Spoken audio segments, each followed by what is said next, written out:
I'll start my presentation by telling you a little about myself.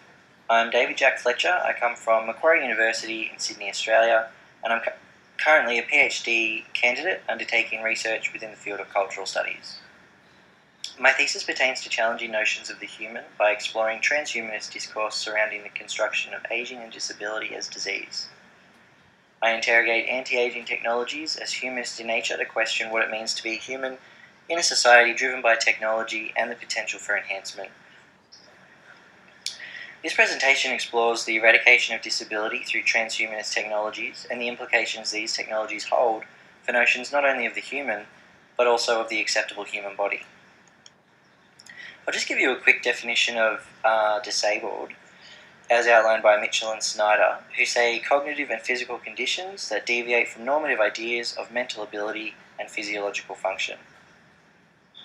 At stake in contemporary society is the eradication of the perceived other. This has been a key factor throughout history. For example, the Jew as the other throughout the Holocaust, as well as the disabled, the feeble-minded, migrants, and other various individuals, both during the Nazi state and prior to it. However, the development of advanced technologies has seen a shift in the way this eradication is taking place. That is, through the deployment of bio and nanotechnologies. To be recognised as disabled today is to be unofficially categorised as other and as non-human. So technologies such as implants and prosthetics are viewed by the general public, and importantly, perhaps even by those creating them, as necessary to improve the imperfect human body. Of course, this improvement does not only consider the disabled, it also considers the abled. In this context, however, improvement is seen as an enhancement rather than as therapy, which is how additions of these technologies to disabled bodies are viewed. Viewing the figure of the disabled as other or non-human posits a system of exclusion at work in contemporary society, and indeed a hierarchy of life, in which the pure human rests comfortably on top. A pure human in this context would be those considered able-bodied and without advanced technology. This exclusionary system can be seen as a biopolitical in nature and extends back to what Michel Foucault discussed in great detail, that is, sovereign power. Foucault analysed the sovereign's power over life, their right to make, live, or let die, and in many cases the sovereign's right to kill. He argued that sovereign power initiated modern biopolitics, and it is important to understand how biopolitics and sovereign power have informed notions of acceptable bodies, and thus notions of deviant, unacceptable, and ultimately non-human bodies. Not only that, but it's also vital to understand what this means for the human, and what this means for the human once it had been modified through transhumanist technologies, whether it be prosthetic implants or both, and in some cases neither, but I'll get to that a bit later. So as I said earlier, disabled individuals have unfortunately been deemed as non-human for quite some time, and this has in many ways depoliticized and disenfranchised these individuals, producing them as a site for pity, and in extreme cases as a site for disgust. As appalling as this is, the perceived lack of disabled individuals has inspired their counterparts to feel compelled to help them, and this assistance has come in many forms, however most recently in the shape of implants and prosthetics. Worthy of note here is the fact that these technologies, while operating under the guise of assistance, in fact aim to eradicate the differences visibilized by the disabled, which sparks notions of eugenics and rejuvenates the long history of the liquidation of various forms of other.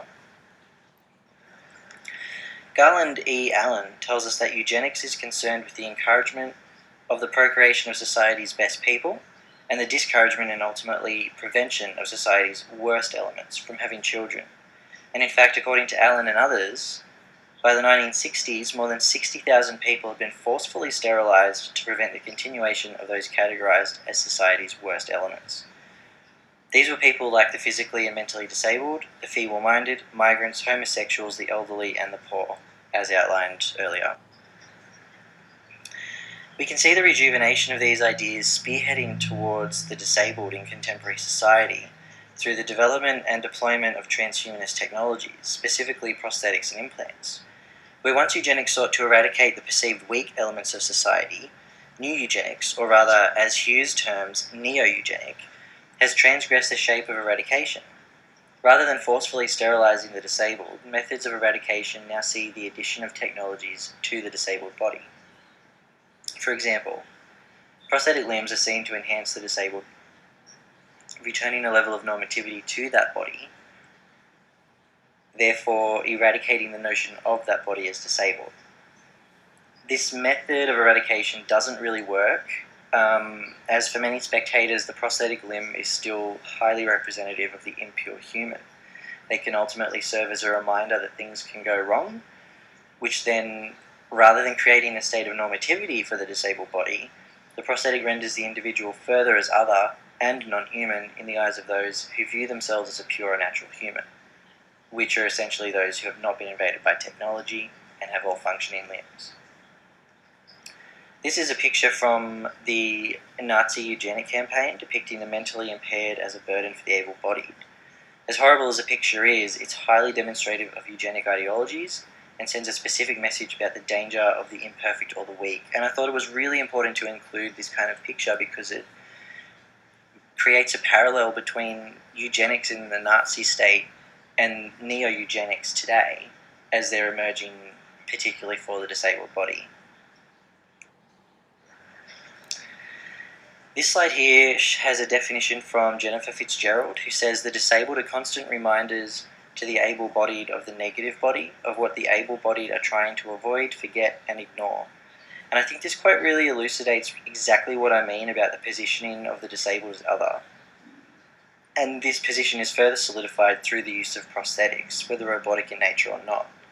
Fitzgerald's definition also further demonstrates the message from the picture on the previous slide, positioning the other as something completely unavoidable and highly problematic.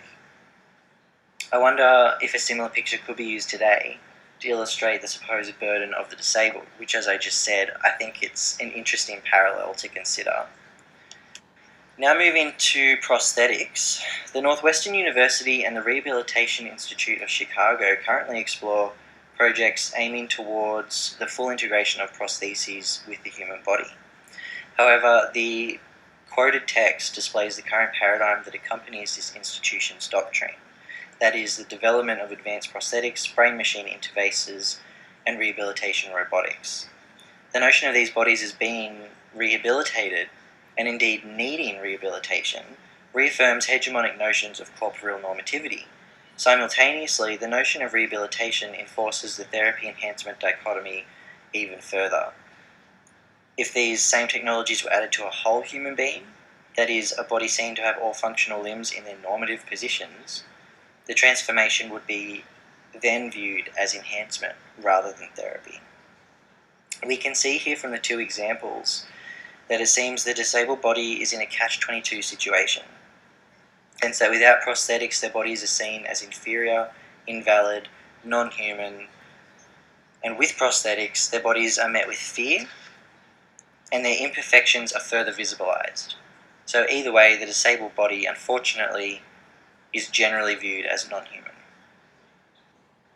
I prefer to view these individuals as transhuman rather than non-human, and realistically the same could be said for any of us, whether we have a prosthetic limb, a neural implant, or not. The addition of advanced technology does visibilize a transhuman state more poignantly than not having it, but it can be argued, and I would stress the validity of the argument, that in today's society, none of us are able to escape transhumanism. Obviously, it's going to affect all of us to various degrees, but nonetheless, most of us can already be seen as transhuman. Simon Young is a contemporary transhumanist theorist who proposes a short and succinct definition of transhumanism. So he defines transhumanism as the belief in overcoming human limitations through reason, science, and technology. The quote on the previous slide by Nick Bostrom also sort of depicts transhumanism in the same way, but it extends it a bit further to state that it's more of a movement, a loosely defined movement that's erupted or emerged in the last decade or so. So if we're to adopt the viewpoint by Bostrom and Young, then the addition of prosthetics to the disabled body should be perceived as no more enhancing than something as simple as reading glasses. Obviously, I acknowledge the differences between the technologies are quite large, however the aim is essentially the same. resolving a perceived deficit. If we were to examine the bionic eye, it too does the same thing, resolves a perceived deficit, that of vision impairment or blindness. The technology is far more advanced, but the aim is the same. Not to try and simplify transhumanism or misinterpret it in any way, but the addition of reading glasses to the body can be seen as a transitory state, enhancing or as an enhancement tool or a therapy tool. So in that sense, they are sort of, you can make a connection there. And importantly, it's important to note that in any historical context, it can be argued that a deficit is perceived as a deficit because the body is categorized, hierarchized, and defined by what it can and cannot do. Before I move on to discuss the implications of implant technology, I want to take a brief sidestep to consciousness, as the notion of who or what is conscious is highly relevant for this topic and also a highly contestable field. The notion of consciousness is extremely relevant to transhumanist discourse, which I will get to, and theorists like Robert Pepperell and Francis Fukuyama have argued that consciousness is a unique human aspect. Importantly, Pepperell discusses the notion that disabled individuals are unable to experience full consciousness due to a lack of access to full human faculties, so we're getting this lack once more.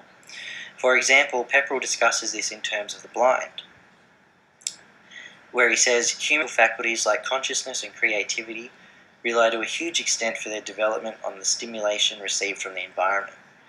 So the lack of sight for Pepperell then acts as a denial of access to the world, limiting experiences for the blind, and ultimately refusing access to full consciousness, which then, unfortunately, according to Fukuyama and Pepperell, deems them as non-human. And they both use these notions to justify why the disabled cannot be classified as fully human. For me, this is highly problematic and acts as a denial of a valid mode of existence through a system of hierarchy of life and exclusion. Consciousness is especially important in transhumanist discourse when considering the addition of advanced nano-implants to the disabled body, particularly that of neural implants.